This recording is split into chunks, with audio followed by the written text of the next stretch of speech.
Okay, good evening, everyone. I'd like to call this meeting of the Planning Commission to order. We'll take roll call first. Let the record reflect that Commissioner Ryan is absent and all other four members are here. With that, I will start with the Pledge of Allegiance, if you'd like to join me.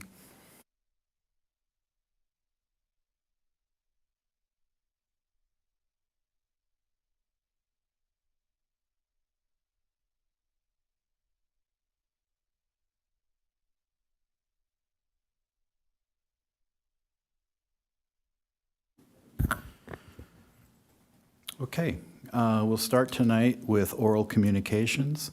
This is an opportunity for the public to address the commission on any items that are not part of the agenda tonight.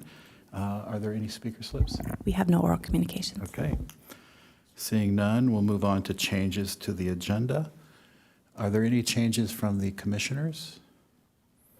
Okay. I think there's a public notice to pull an item from the consent calendar. Yeah, 6A was asked to be pulled, and then we'll hear that the first item of the action items. Okay. And is that person here? Yes. Yeah, Ellen Okay, Burr. thank you. Okay, so with item 6A pulled from the consent calendar, can I get a motion to approve the rest of the consent calendar? Move to approve consent calendar without 6A. I understood that 6B was postponed.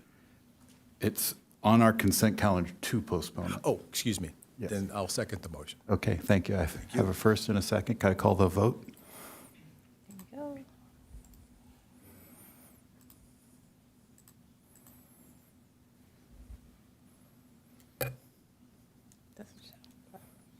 Yes? Okay, good. That passes 4-0. Oh. Okay, so the first thing we'll address tonight is item 6A, the Newport Twin Home, case number multi-006-759-2023.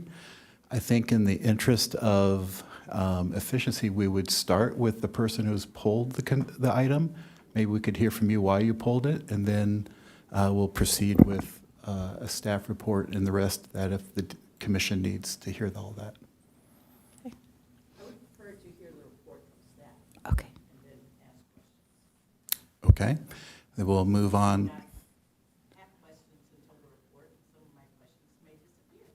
Okay, so if we could have, I'll start with any disclosures on the commission side. No disclosures. No disclosure. Okay, Think. I will disclose that I am familiar with the architect of this project, but it does not, I have no financial interest in it and does not affect my ability to make a decision tonight. Okay, with that, staff report, please.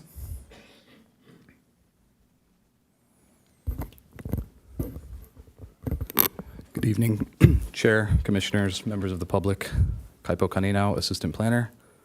The item before you this evening is project number multi-006759-2023, the Newport Twin Homes project.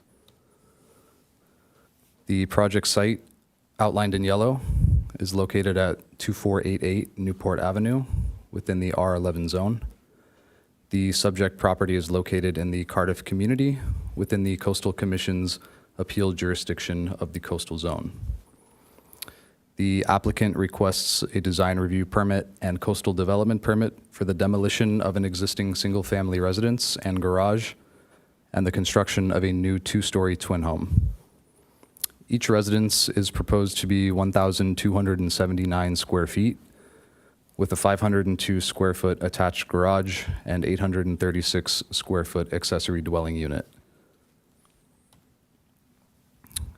Here is a street view of the project site as seen from Newport Avenue. And from the alley view,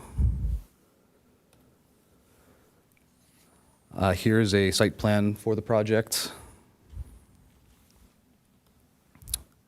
Here's the first floor plan, and as well the second floor plan. This will be the elevation view from the east, west, north, and south elevation.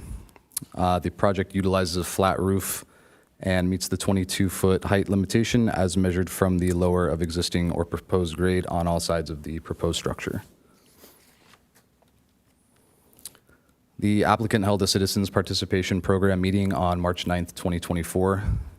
At the meeting, there were 4 attendees who expressed concerns about potential parking and traffic issues, drainage and stormwater runoff, and potential utilization of the units as short-term rentals. Notice of this public hearing was mailed on April 3rd, 2025 to all property owners and occupants within 500 feet of the project site. The proposed project has been determined to be exempt from environmental review pursuant to California Environmental Quality Act Guidelines Section 15301L, which exempts the demolition of a single-family residence and accessory structures, and Sections 15303A, which exempts the construction of a single-family residence and second dwelling unit. The proposed project meets the city's applicable objective design standards, and staff is able to make the findings for approval of both the design review permit and coastal development permit. Therefore, staff is recommending that the Planning Commission adopt the draft resolution of approval and approve the project. That concludes my presentation. Okay, thank you. Are there any questions of the staff from the commissioners? One? Couple clarification points. So this is 2 separate lots, correct? Correct. All right, so there's no SB 9 requirement of anybody to live on the lots. There were some comments in the CPP about vacation rentals and things like that, but there's no obligation of the owner to have to live here, correct? Because they're 2 separate lots. Correct. Yeah. No. So no we're not doing a obligation. lot split where that would come into play. We Okay. are not. Quick question. On the CPP, it said that there were 7 returned mailers as undeliverable. How many were sent out? I would have to look at the CPP, final CPP report to get that number. Yeah, my pet peeve, and this has always been some of these, is we send X number out within 500 feet, but the last time one of these came through, we had almost like 15 returned. So my concern, generally speaking, is that we're not penetrating the ownership of the surrounding properties, and we're getting a lot of returned, I don't understand how we would get a returned mailer as undeliverable when we know the known address of the sites that within 500 feet of the subject property. So how many were sent out and how many were returned? Yeah, let me get the, Maybe the applicant knows if the architect is here because he did the CPP, but that's a question I have. Bob, what I might suggest is that we put that on our work plan Love it. as a code cleanup, if that's, it's a topic that's come up. It is, and I was just I don't curious. think anybody can Answer that? answer it tonight, or Next time? they're all following the rules as they are now. So if Yeah. we need to change the rule, we can Well, I discuss thought that. maybe he would just know how many were sent out. Oh, That's well, all. he might know that, but, Yeah, I understand. It's a code cleanup. Yeah. In my opinion. Thank you. okay. Anything else? Okay, thank you. With that, I see the applicant is here. If they would like to address the commission, you have 10 minutes to do so. You can also reserve that time.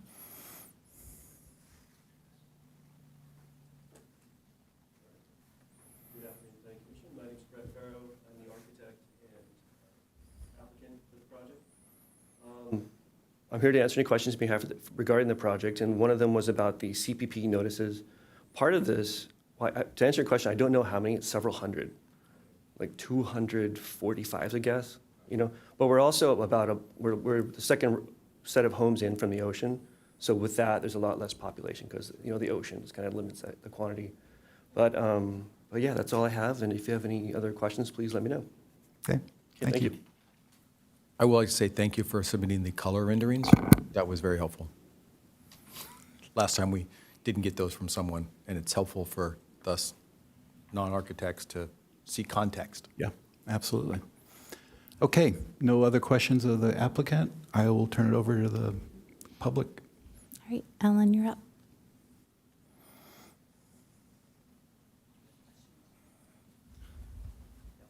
Okay. My original concerns were drainage and parking, and I'm fairly confident the drainage is going to be taken care of unless we have a really horrible rainstorm. My question with parking has to do with, parking would have to be in the front for the ADUs. And there is space, I confirmed with Kaipo, there is space between the proposed wall and the side of the structures where someone would be able to walk from the front where they parked to the rear where they could enter their ADU. But that seems kind of odd, I mean, but perhaps that's the way it's going to work. I would like to know how many feet there are from the garage door to the alley. I couldn't quite figure it out. I know how the double spaces are in the garage, and then there's overhang upstairs, but I couldn't figure out whatever the setback is that is from the actual door jamb or garage door to the alley. There's also an issue in my mind is that according to the coastal zone, I thought that there would be no interior access from the ADU to the main house. And on the plans, it appears that there is access from the ADU to the house on the interior. And if that's the case, then it needs to be taken care of. Simple matter of putting up a wall. And then my understanding is that the ADUs will be participating in the in lieu program, which I guess is 2 ADUs will be in the in lieu program, or am I misunderstanding that? Are you done? I am finished for the moment. Okay. Could you clarify for me what the in lieu program is that you're referring to? If you build if you expand your main house or build a new house and it's over X number of feet and there's X number of buildings that you're building and you have an ADU and you do not want it to be part of our ADU affordable program, which it would be required to be, then you can pay an in lieu fee. And I saw where that was the option that was checked, in lieu fee, but it was not clear to me that it was 2 in lieu fees, since this is a weird twin home situation, 2 on a lot, 2 lots, but really on 1 lot. So, any other questions? No, thank you. Any questions?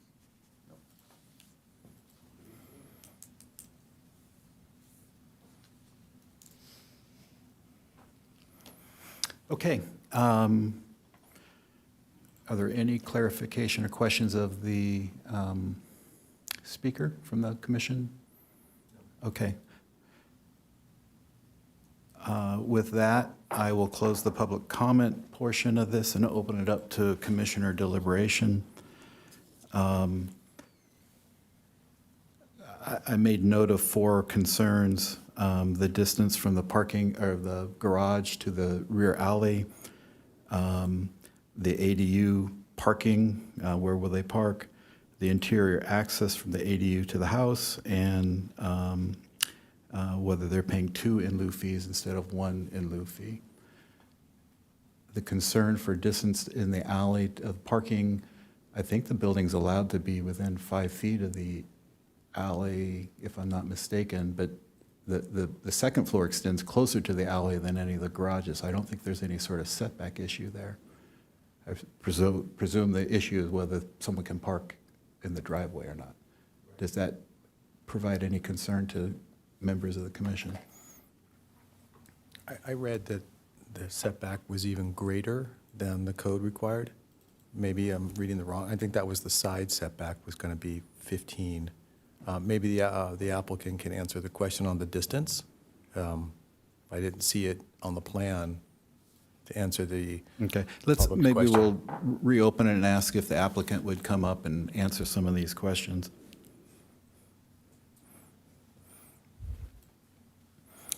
So again, thank you for giving me the opportunity to respond. In terms of setbacks, yeah, we're not going all the way to the full limit of the setbacks, close in many cases. I should mention that with this project, there's a driveway that goes onto Newport right now, and we'll be closing that with this project, so we'll be adding an on-street parking spot as part of this project. And then, yeah, but with the two tandem garages, there's also the option, an informal parking spot in the driveway. So it is conceivable there would be 3 parking spots, tandem albeit. But in addition with the design, what I did is that the primary entry would be actually taken from the rear in the alley is the intention, if it is rented that way.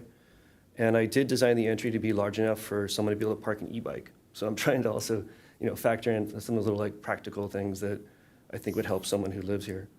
The garage is 20 foot 2 inches from the alley, and the interior connection is allowed by state law. So that's something that you can have with ADUs. And the in lieu fee, I guess I'll defer to what we have. But as far as I know, what we're doing with this project, due to its small size, less than 5 units, we're paying for the in lieu fee to satisfy the affordable housing requirement. Were there any other questions I can answer while I'm standing here? Is parking for an ADU required? No, it's not. Thank you. Okay. Maybe the staff could, thank you, I appreciate that. Maybe the staff could clarify whether the in lieu fee will be charged twice for 2 ADUs. Prior to building permit issuance, those will be charged essentially for each ADU. They're treated as separate lots on a square footage basis for the primary residential habitable space. Okay. Thank you. and what is the in lieu fee? How much is it? I believe currently it's approximately $3.33 per square foot, and that's per square foot of the primary residence. Not of the ADU, so the primary residence. Correct. And are you comfortable, this is the first time an interior door for the ADU, that was a concern that the public had asked. Is that the code, is he correct, that you can have an interior access to the ADU to the main house? That is My- correct. That is? Yes. Okay, thank you. Is that the first? Never mind. Okay, I'm going to close the public comment again and reopen our deliberation. As I understand it, Bob, an ADU could be used for any number of reasons, but one might be a caregiver taking care of an elderly person in that house, and having direct access is one of the features that would be foreseen in that scenario. So I don't see any issues with having the garages off the rear of the alley. It seems like there's room for even a third car to be in the driveway if so desired. I don't have any worry about interior access or the in lieu fee. That type of things works itself out in the building permit. They are separate lots. They'll be looked at in their totality that way. So I would support or seek a motion on this unless there's further discussion. I'll make a motion to approve. Thank you. I'll second that. Okay, first and a second. I'll call the vote.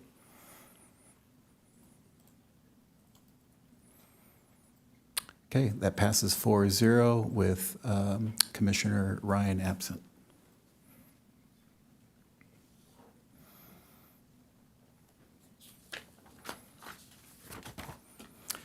Okay, our next item will be the regular agenda items. Tonight, we are starting with item 8B. This is the only item on the list. And this is, project name is 7-Eleven Alcohol Use Interpretation, case number ITRP 007793, 2025. Are there any disclosures by the commissioners? I have none. I've been there. Have been by the site? Okay, with that, if we could turn it over to the staff for a staff report.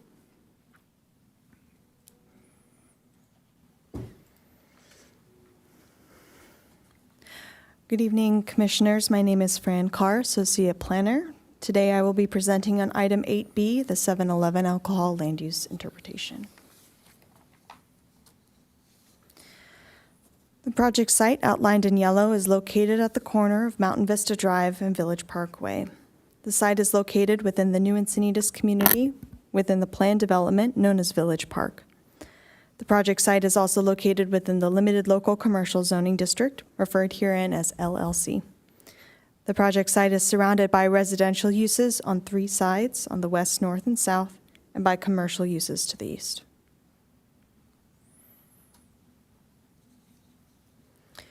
Under the zoning use matrix, the alcohol beverage sales off-premise land use is prohibited in all residential zones, mobile home park zones, office professional, local commercial, light industrial, business park, public semi-public, ecological reserve, open space and parks, and the limited local commercial zoning district.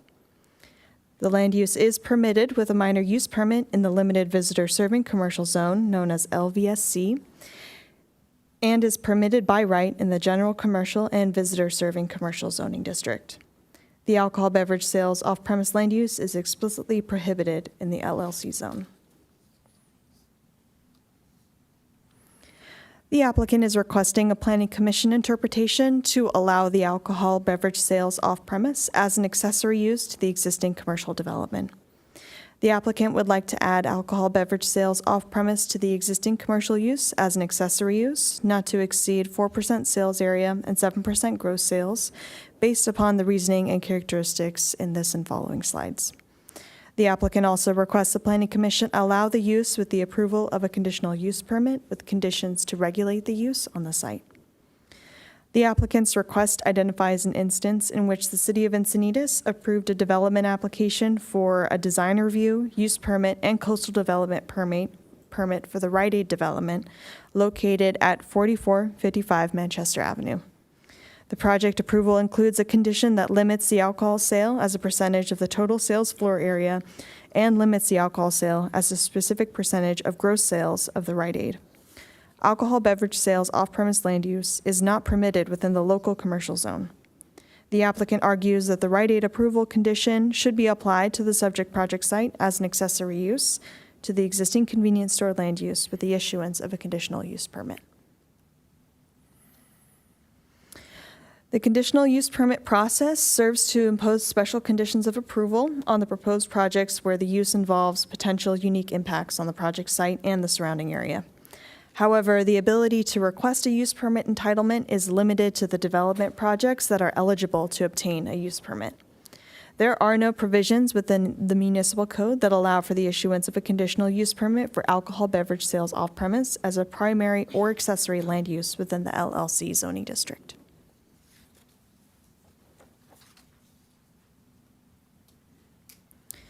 The applicant request states that the alcohol use would fit within the general plan and the intent of the LLC zone as defined as the LLC limited local commercial is intended to provide limited commercial uses conveniently located to serve the neighborhood while maintaining compatibility with the residential environment. The land uses allowed within the limited local commercial zone is most compatible with residential zones where neighborhoods are intended to be established. Alcohol sales, in comparison, are only permitted by right within the general commercial and visitor serving commercial zones and permitted with a minor use permit in the limited visitor serving commercial zones. By limiting the alcohol sales to certain zones where commercial activity is intended to be concentrated, alcohol sales are intended to be located solely within these zones. The proposed land use does not fit within the general plan land use designation and among the permitted land uses within the limited local commercial zone. The applicant request identifies that the use should be allowed as accessory in the LLC zone as the use was allowed as accessory in the LC zone, and the two zones are substantially similar to allow for the decision to be made. The two definitions of the zone are similar in some aspects. However, the LLC zoning district is a standalone zoning district. The definitions are different in the way that LLC provides commercial uses conveniently located to serve the neighborhood, whereas LLC provides shopping center and retail uses. Additionally, LLC serves the neighborhood, whereas LC serves local residents of the community. As identified in the zoning use matrix, the two districts allow for differing commercial development opportunities. The LLC zone allows development that serves a more localized customer base, whereas the LC zone allows development that broadly serves residents in the community.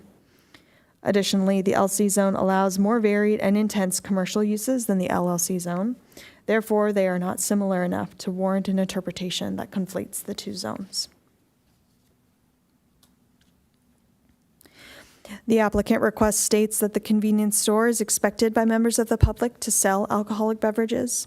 Alcohol sale in convenience stores is typical, therefore alcohol sales should be allowed to proceed with the land use as accessory to the existing convenience store. The definition of a convenience store does not include alcohol beverage sales. Further, the convenience store and alcohol beverage sale are separate land use categories. Therefore, the zoning code in the city of Encinitas does not expect convenience stores to include alcohol sales.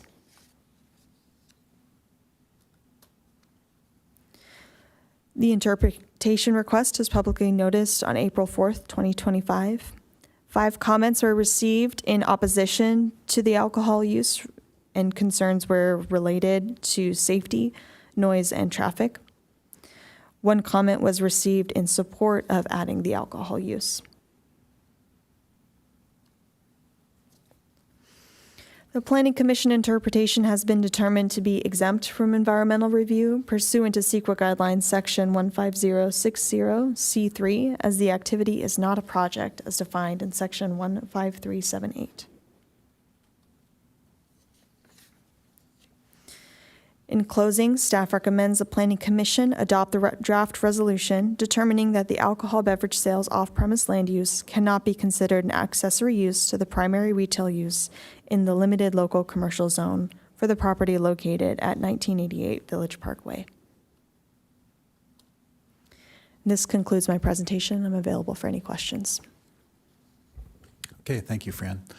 Are there any questions? I'd like to know, when the building was first built, was there ever alcohol sold there? No. So the building was built prior to the city incorporation, like right 1985, and there was never alcohol sold there. Thank you. Could I ask as well, the applicant utilizes another business in a separate zoning category, and the business that's being referred to, I believe it's closed. Is that correct? Yes. Right, which may factor into discussions perhaps later. But specifically in that instance, could you explain sort of how it came to be that they were provided the additional support to have alcohol sales? So in staff's research into this interpretation request, we looked into the case file of the Rite Aid approval document. We reviewed the minutes and the findings, and we could not find any evidence as to why that decision was incorporated at that time.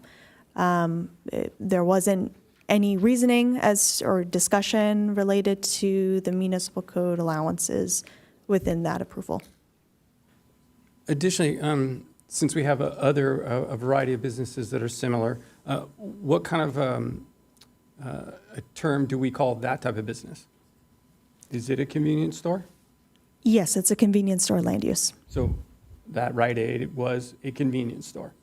No, so the Rite Aid was classified as like a drugstore land use. It's a drugstore. Yes. It's categorization. Okay.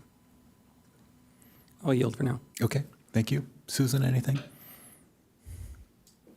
Okay, thank you very much. Okay, is the applicant here, and would they like to present their project or their request?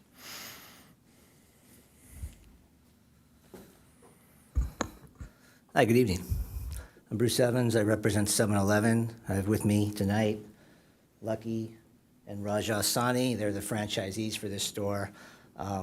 It's a pleasure to be here. I grew up just a little bit inland from here. I learned to surf here.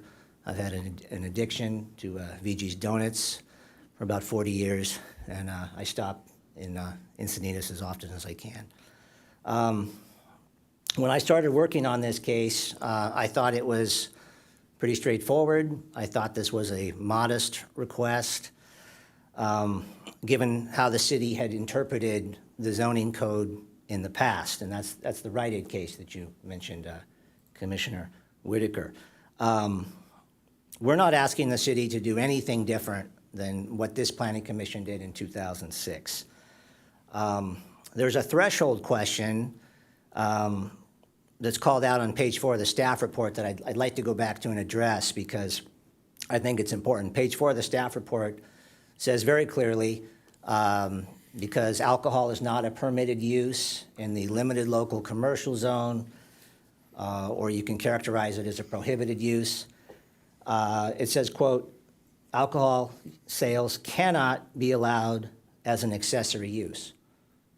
Well, if that's true, and it's the exact opposite conclusion that this commission came to in 2006, but if it's true, then this commission has no discretion to approve alcohol sales as an accessory use. There'd be no reason for our application. There'd be no reason for the hearing if this commission doesn't have the discretion. There's fundamental facts that are not in the staff report that go back to that 2006 determination. And I've got the staff report from 2006. We quoted it in our request. It details that the applicant had established that an accessory use was appropriate for the Rite Aid alcohol sales. It went on to delineate very specific limitations that we have said would be fair in this case for the 7-Eleven. That would be a 4% limit on floor space for alcohol. That would be 2 cooler doors for this store.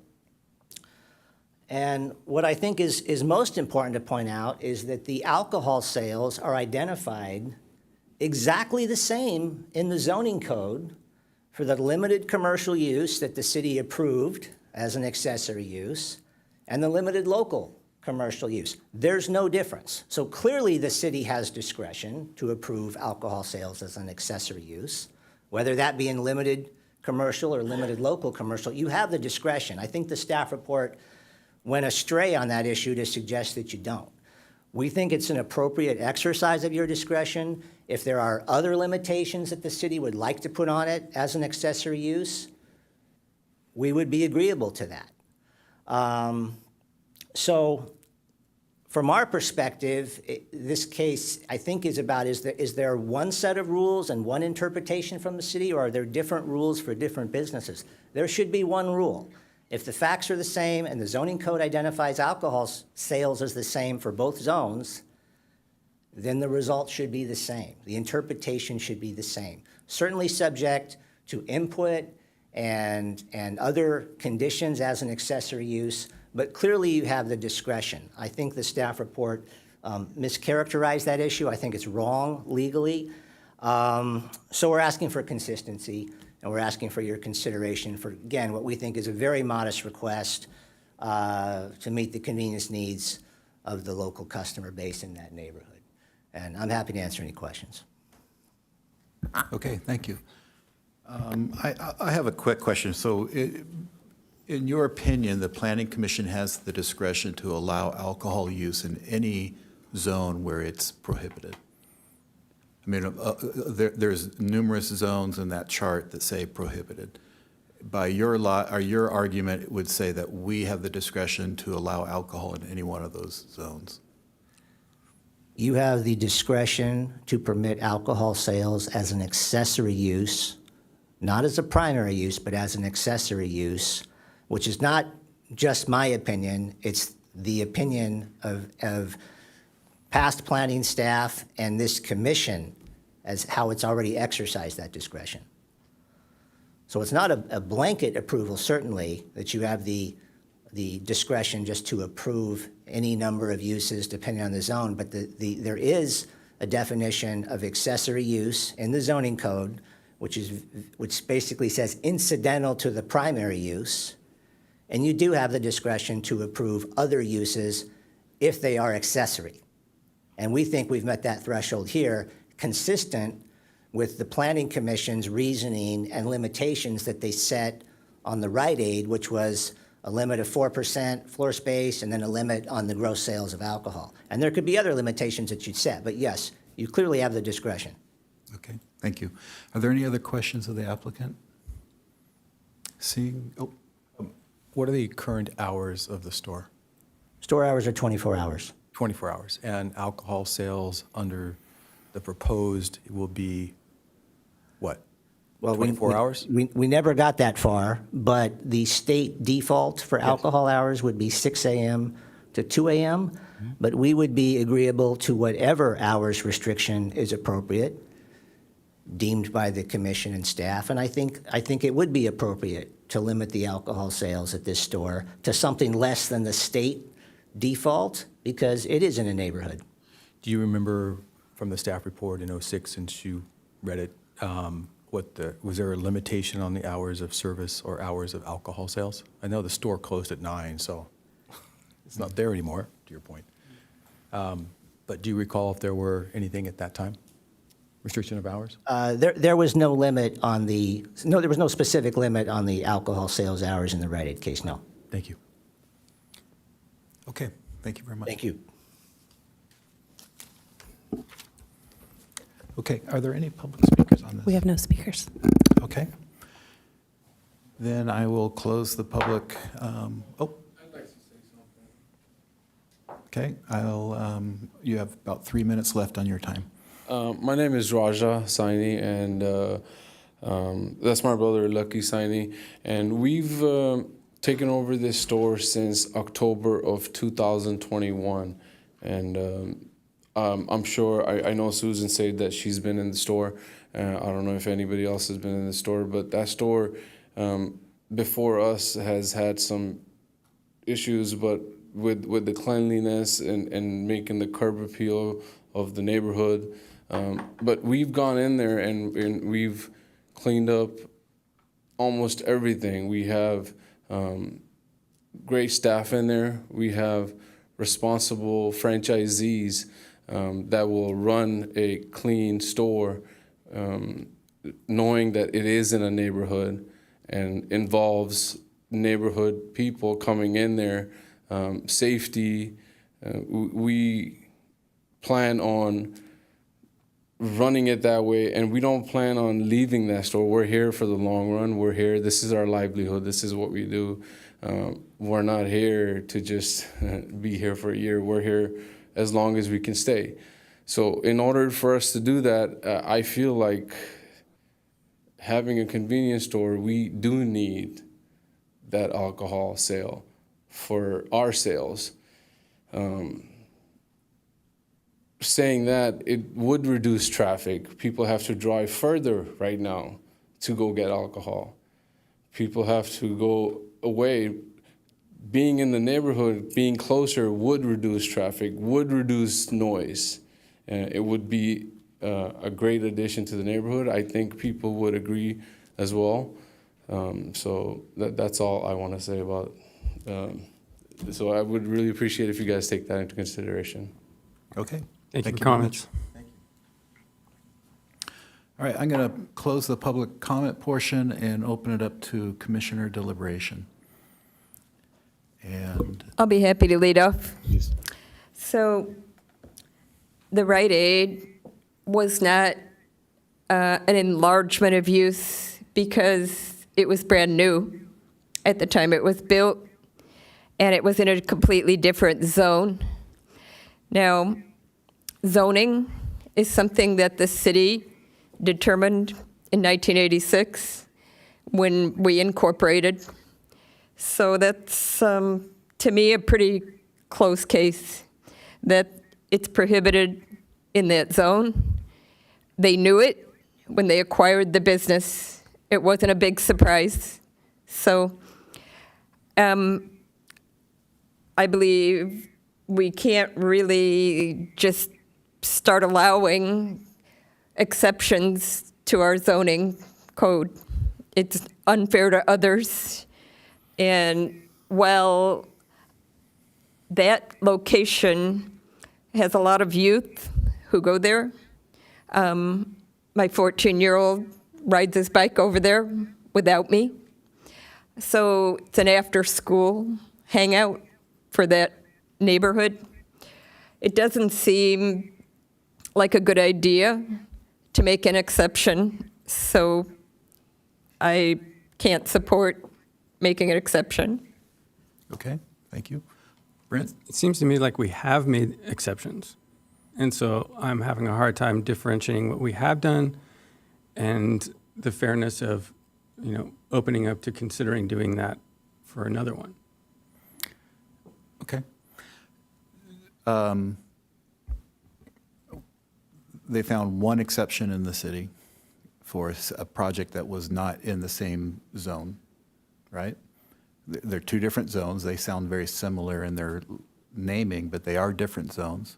And those differences are just so slight Yeah. in its wording. I can't even find the difference so much when you consider the product or what it is they're selling in those different locations.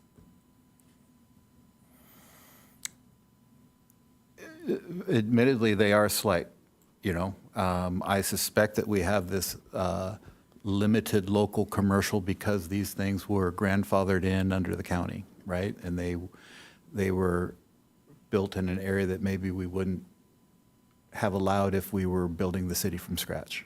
So also, they have an alternative, correct? They could request a rezoning, Yes. that's my understanding. So there is that. They do have an avenue for continuing to pursue this. Yeah. I guess, Brent, part of my questioning, and I'll pose it to you, is if the zoning the zoning code says a use is prohibited, in that zone, do we can we, as a commission, go through any zone and choose to allow alcohol in any other zone? I mean, not just, what prevents us from allowing alcohol sales in, the residential zone? Because we're not agreeing to that in this case, nor could we agree to that. We're making an exception for an individual business within that zone. That's different than classifying an entire category of zoning as now it's okay to sell alcohol, in my perspective. As well, I believe there was some comments from the public about, and written comments, just about difficulty with instances of noise and other activities that were not so pleasant in that particular community. And I guess my thought when I did read that was, well, they were there. So it wasn't the alcohol sales. It wasn't the alcohol. Sure. Alcohol may exacerbate It may, that. but may is, I think, a pejorative there. Yeah. Well, actually, safety was in there. So I think that 4 opposed at the CPP as well, and probably safety was a big issue. I don't know about others, but, there are grocery stores in town, and most people shop at a grocery store for the bulk of their consumable food, and those grocery stores do sell alcohol. So I don't see it as being a big inconvenience to pick up your 6-pack when you pick up the milk and bread and eggs. I don't know. Just to kind of try to put some framework to this, and I will recognize you, Bob. So the applicant has made 4 points, right? And if I go in reverse order, the last one was that the public expects convenience stores to sell alcohol. And does that hold sway with you, Brent? It does. Okay. Item 3 is that the LCC, the Limited Local Commercial, LLC, sorry, is similar to the LC, the or Local Commercial, LC, yes. Does that hold sway with you? Also, it does. And then the general plan, their second point being the general plan. I feel like the municipal code implements the details of how to, like the general plan does not give you specifics over how to interpret use and all of that. That comes through the municipal code. Do you find that consistent?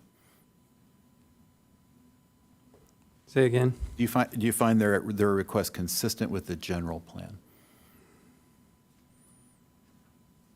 The biggest difference for me is that the Rite Aid, it is in a different zone, and it was brand new in a retail location.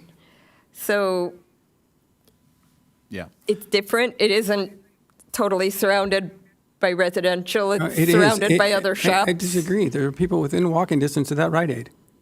Yeah. Bob, where do you fall on this? Thank you.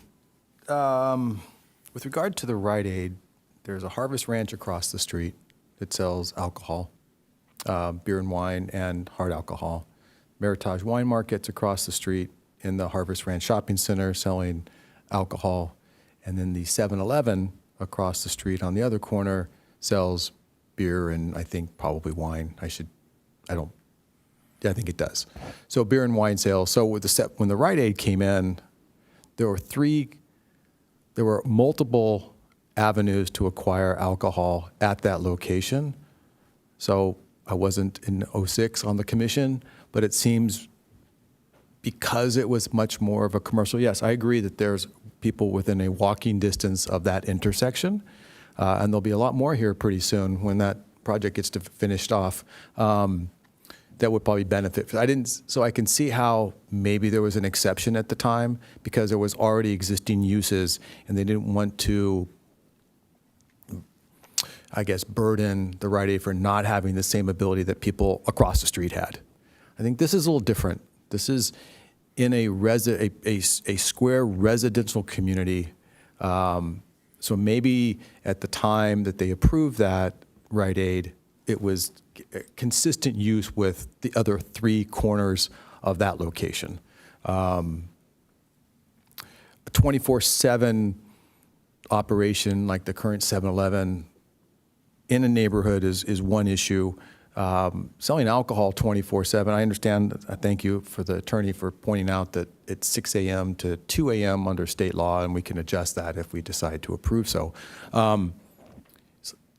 And yet, right down the street is the Vons.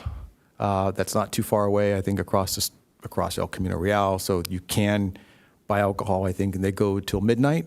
So you can clearly go to the Vons and buy it. I wrestle with the ability that a resident can go to Vons and buy his alcohol at 11:59, but he can't go to the local corner and buy the alcohol at 11:59. So they're at a disadvantage, but I also agree with Commissioner Sarah that when they applied for this business, there were limitations in place, and that was known. And here we are 20 plus years later adjusting that. Agree with Commissioner Whitaker in that there are alternatives to clarify the zoning or apply for a rezone that would allow for this use in this location. I just wrestle with a precedent, and I wrestle with, while it's nuanced between the LLC and the LVC, it's like smack dab in the middle of the neighborhood. And I wrestle with trying to allow that use when there hasn't been for 25 years, 30 years, I guess, whatever the math is. So that's where I am. I'm kind of conflicted where there's not too far away, you can go buy it, but you can't buy it here. So that's kind of where I am. I'm sorry. I don't really have an answer To for your you. point there, though, there's all sorts of uses that we decide are more appropriate, say, away from houses or residential zones. A nightclub or some loud music venues or bars, right, where we would say, yeah, you can, to your point that you could go somewhere else and buy alcohol. It's not that you can't buy alcohol, but it's that maybe that activity doesn't occur in a neighborhood, in the evenings or, at all sometimes, right? So, the fact that there's other alcohol available within a few blocks or some distance, it doesn't influence this in my mind. Just so that I can state it, I thought this was a slam dunk when I read the staff report. At each point, I thought, well, it's not, the Rite Aid's in a different zone, and it was a different time 20 years ago. No one can even particularly present to us why it was deemed important to get it, and now it's a defunct business that suddenly 20 years later is going to become the precedence that why we modify our zoning or uses that portion of the ordinance over and over. Could I also, can we get some clarification on what it is we were going to ultimately, what are the alternatives? It says that we're interpreting this in, just some clarification on what does that mean for us? Okay, so tonight, so this applicant has made a case to why an alcohol should be allowed as a accessory use in their zone, and the staff has disagreed with them. So we're being asked to be the mediator, right, to say, okay, you've made 4 points about why accessory use applies to you, and the staff has made 4 counterpoints to say it doesn't apply. So you're being asked to, give your opinion and come to some sort of consensus on that. You're not being asked to solve the problem of By making a request, or are we making, what it is, or what it?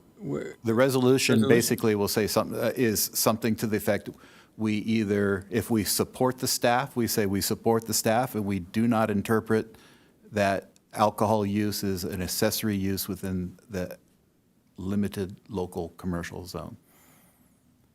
And then they can appeal our decision to the city council if they disagree with our decision. They can appeal anybody can appeal our decisions always up to the city council if that so be it. But we need to give our best effort to, I know we will, come to a consensus if we can on, what we think here. We are not the final word. We are recommending. Well, Whether we recommend for or against. well, we are the final word in a subtle way in that if no one appeals this thing, that our decision tonight will stand. We're recommending for or against. To me, that's not clear. For So which side? to be clear, you actually are making a decision. The decision is, so they have appealed. Staff has already decided it is inconsistent with the code and it's not allowed. So they are appealing to you. So you are deciding whether it is or is not allowed. If it is allowed in the zone, then they can proceed and they can they can start selling alcohol. If you decide it is not allowed, then they cannot have alcohol. Just to be clear on that, though, if we were to decide that the alcohol is an accessory use in that zone, we would allow that. They would Yes. need to come back to us with a conditional use permit to actually. No, maybe you want to fill in on how that's going to work. Sure. So the way that the part of the applicant's request is to be able to apply for a conditional use permit. And right now, the code does not allow them to do that. There's not a provision that says by doing this, you have to apply for a use permit. However, if you make the determination that it is allowed as an accessory use, no use permit needed, then yes, they can proceed. But there's no way right now for staff to say, go ahead and apply, because there's no language in the code. if, for example, there was a desire to allow it, but to have conditions, how can we impose conditions of approval? It's not a conditional use permit. We do not have the authority to add conditions. So I want to point out I do have that one question from the applicant, if I may. Do you know, is this in an area of undue concentration? You do not know. I'm asking purely, if you don't know, you don't know. I That's okay. believe it is. So we, and if I'm correct, then we would also have to come back for a finding of public convenience. And just to address the question earlier, that in the 2006 staff report, when the staff said, with respect to the Rite Aid determination, these limitations will set the standard for what is considered accessory regarding the sale of alcohol for all retail establishments wishing to sell alcohol in the LC zone. So it wasn't a one-off exception for the Rite Aid. That may have been the result, but the intent was to make a consistent policy in the city for that zone, and the commission could do the same thing here. And this doesn't have to get done tonight. If the commission would entertain it, we could try to work with staff and bring back some possible conditions that maybe you would like them, maybe you wouldn't. But it doesn't have to be a yes or no tonight. It could be that you Okay. want to think about it. Thank you for the input. Thank you. I want to limit our discussion tonight on whether we think it's possible for them to submit for a conditional use permit for an accessory use. If we find in favor of the applicant tonight, they will have to come, that would open them to submit an application to the staff, and that's where we can dig into the conditions that we would put on a project like that. But So to be clear, our code does not allow us to allow a conditional use permit. It's either permitted or it's not. So we can't say that they can have a conditional use permit. We can have a use permit or no permit. We can't have a conditional use permit unless we change the code. That is another alternative. I wanted to point out for the Rite Aid, it was a major use permit because it was brand new and alcohol was allowed. Major use permit. It was not a minor use permit.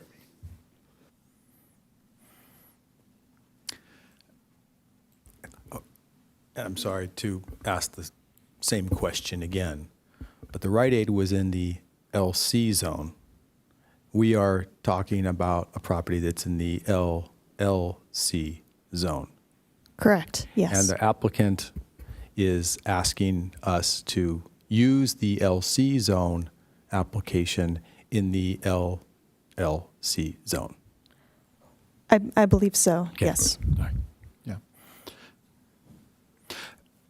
yeah. Let's rename that. I can concede that they are very similar, but they are not the same, and they were purposely, or I don't know, but they were not created as the same zone, and they weren't applied uniformly to, they could have called this site LC, but they didn't. They called it LLC. Well, the LC zone, the definition of code serves local residents of the community. Could be everywhere in that community, not even the neighborhood, the larger community. Whereas LLC is neighborhood, the focus of that zone. That is why it's a separate zone. Thank you. So in this case, I am open to accepting it as an accessory land use opportunity. However, considering that we wouldn't be able to put any conditions on that, or we would have difficulty with perhaps a landslide of similar businesses in those areas requesting this, it does become prohibitive. And I agree with Commissioner Whitaker. I'm a little uncomfortable adjusting an accessory use in an LLC zone. I don't think that this is the right precedent to set.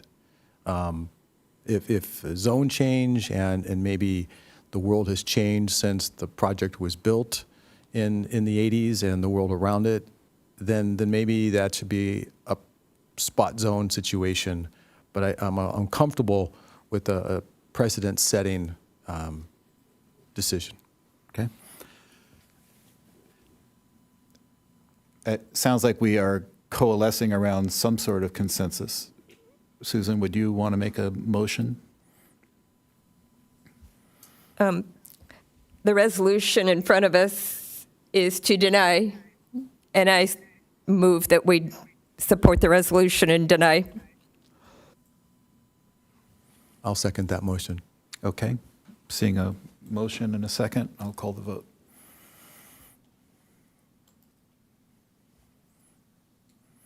Okay. The resolution passes 4-0 with Commissioner Ryan absent, supporting the staff's decision or position on this matter.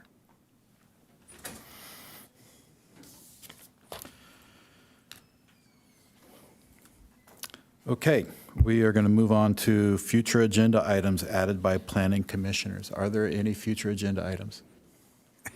No, they're not.